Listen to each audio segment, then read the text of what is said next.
Magandang gabi na naman sa inyo mga kaspoki. Ngayon ay magkukwento na naman tayo ng isang nakakatakot na pinamagatang Scouting Day sa bundok. Narito ang kwento at sisimulan na natin. Umaga pa lang ay naghahanda na si Jeremy sa lahat ng mga kakailanganin papuntang bundok ng Kanlaon. Maaga siyang natulog at maaga rin siyang nagising, dala na rin ang kanyang pananabik na makasama sa scouting nila. Nagluto ng agahan ang kanyang ina para sa kanya. Ang ama naman niya ay nasa hapag na at naunang kumakain dahil papasok pa ito sa trabaho. "Oh, anak, mukhang excited ka na sa scouting ninyo."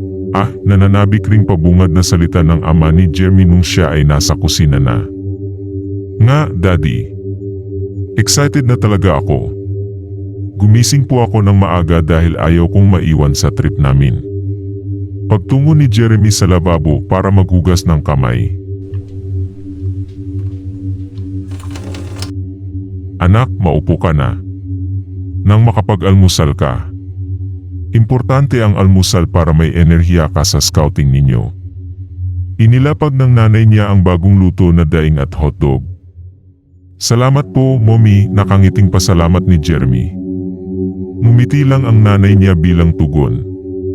Nag-almusal na rin sa wakas si Jeremy. Dalawa lang silang magkapatid. Si Jeremy ang bunso na 11 taong gulang at nag-aaral sa elementerya sa ika-5 baitang. Habang ang ate Kit naman niya ay kolehiyo na at sa syudad nag-aaral. Pinag-aral kasi ito ng kapatid ng daddy nila. Binilisan naman ni Jeremy ang paglantak ng agahan. Kahit halatang naduduwal na siya, dahil pilit na pinupuno ang sikmura ng pagkain, kahit busog siya, para lang may sapat siyang lakas, kung sakaling maraming mga physical activities sa scouting. Matapos kumain ay naligo na rin siya. Nagbihis sa silid sa uniforming pang Boy Scout. Inayusan siya ng maayos ng ina bago bumaba ng kwarto. "Ayan, maayos na ang suot mo, anak.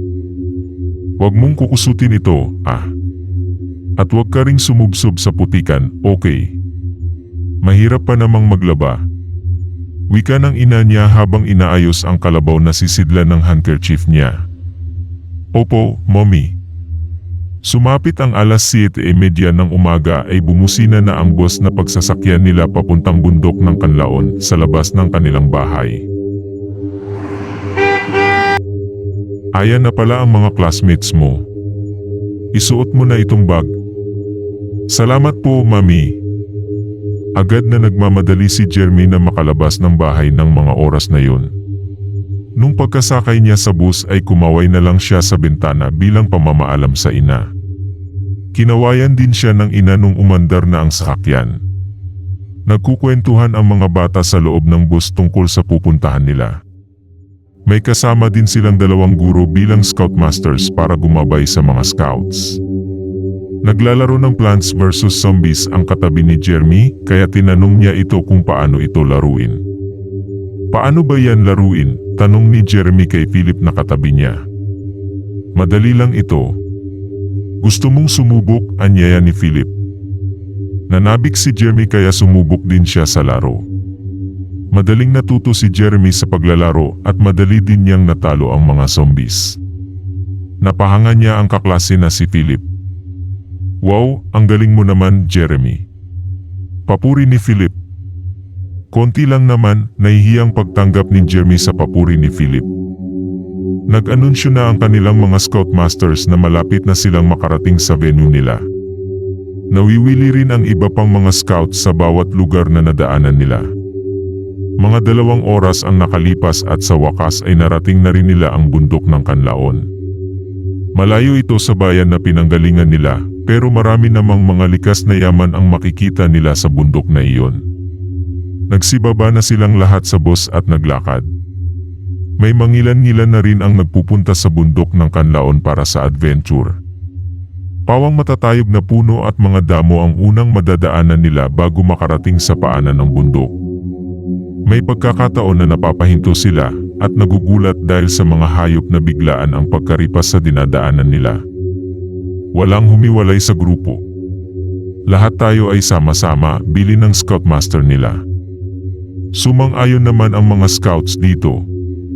Nung nakarating na sila sa paanan ng bundok, ay doon na sila nagsitigil at gumawa ng mga kanya-kanyang tent. Nag-utos din ang scoutmaster nila sa piling mga matatandang scout na maghanap ng mga panggatong. Jeremy, Philip, Ryan at Eric. Dahil kayo ang matatanda sa lahat ay kayo na ang maghanap ng mga panggatong sa paligid para may magamit tayo. Utos ng scoutmaster nila. Sumunod naman sa utos ang apat at naghanap ng mga panggatong. Pero bago sila pinaalis ay binalaan sila na huwag masyadong maglalayo para hindi mawala sa gubat. Naiwan ang iba na abala sa pagtatayo ng mga tent nila. Sa kalagitnaan ng paghahanap ng mga panggatong ng apat na inutusan, ay hindi nila namalayan na napalayo na pala sila sa camping area. Tila nakalimutan na nila kung saan ang daan pabalik. Nagsisihan na lang sila imbes na magtulungan. Nasaan na ba tayo? Naliligaw na yata tayo, palinglinga si Philip at pagkuway ay itinuro si Ryan. Ikaw kasi. Kasalanan mo ito. Kung hindi mo sinundan yung kuneho, ay hindi sana tayo nakalayo at naligaw. Anong ako? Bakit niyo ako sinisisi? Kayo nga riyan ang sumunod sa akin. Pinigil ni Jeremy ang kanilang pagtatalo. Magsitigil na nga kayo. Huwag nating sisihin si Ryan. May kasalanan din tayo. Hindi tayo nakinig sa bilin ng scoutmaster natin, pahiwatig ni Jeremy. Paano yan? Ano na ang gagawin natin? Paano tayo makakabalik, pag-aalala ni Eric? Sinubukan nilang bumalik sa pamagitan ng pagtuntun sa mga bakas ng sapatos nila. Pero pabalik-balik lang sila sa kanilang dinadaanan. Tila pinaglalaruan sila ng element ayon sa wari ng iba. Sandali lang. Bakit pabalik-balik lang tayo? Hindi kaya na maligno tayo, anang sabi ni Philip. Baliktarin natin ang ating mga damit. Sabi ni Jeremy na nagmamadaling binaliktad ang damit. Gumaya naman ang mga kasama niya kahit may pagtataka ang mga ito sa paraan niya. Pagkatapos nilang baliktarin ang kanya-kanyang mga damit ay naglakad sila ulit. Imbis na makabalik sila sa camping area, lalo pa silang napalayo dito. Todo naman ang pag-aalala ng mga scoutmaster at iba nilang mga kaklase dahil hindi pa nakakabalik sina Jeremy. Nasaan na ba yung mga batang iyon? Bakit magpahanggang ngayon ay hindi pa rin sila bumabalik? Nasaan na ba sila? Pag-aalala ng isa sa mga scoutmaster na si Mr. Santos. Baka saan na nagsusuot ang mga yun? Naghanap lang ba talaga sila ng panggatong? O baka may iba ka pang inutos sa kanila? Anang tugon naman ng isa pang scoutmaster na si Mr. Cruz.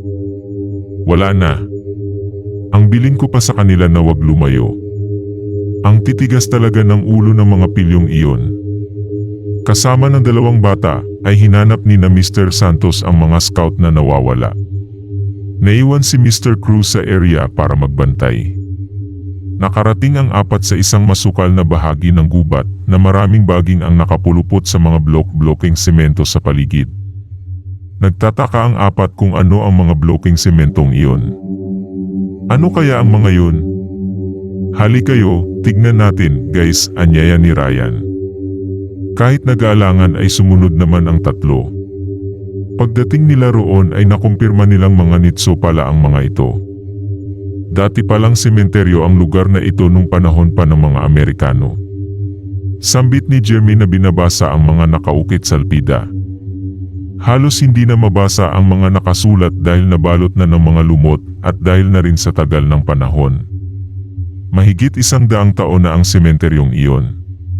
Ito ang libingan ng mga nakipaglaban sa World War I sa panahon ng mga Amerikano sa Pilipinas.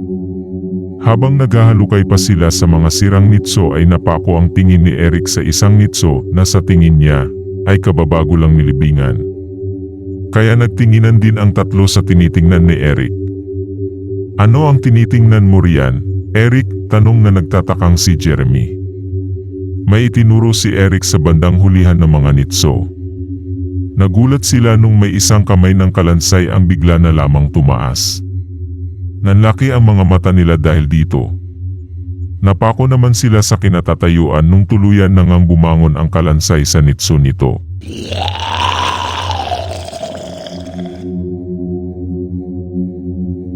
May damit pa ito ng pansundalo pero gutay-gutay na. Ang mga mata nito ay nagisisilabasan naman ang mga uod na matataba. Tumingin sa mga bata ang zombie at pumalahaw ito.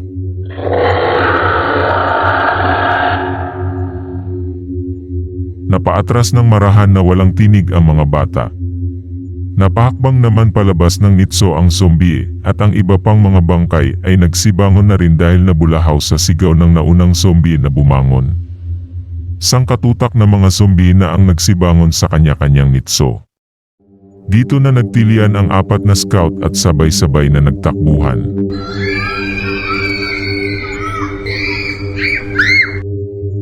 Ang isa sa mga zombie ay nahulog pa ang ulo at gumulong. Yung iba naman ay nalaglag ang natitirang lamang loob sa lupa na may kasamang mga bulate. Nakakadiri talaga kung iyong iisipin.